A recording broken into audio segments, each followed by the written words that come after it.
Merhaba, ben Caban el-Kurdi. İslam peygamberi Hazreti Muhammed Mustafa'nın yaşadığı dönemde ona iman ettim.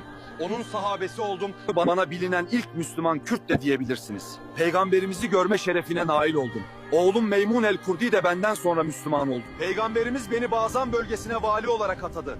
Ben de gittim halkıma İslamiyet'i anlattım ve onlar da benim gibi İslam'la müşerref oldular.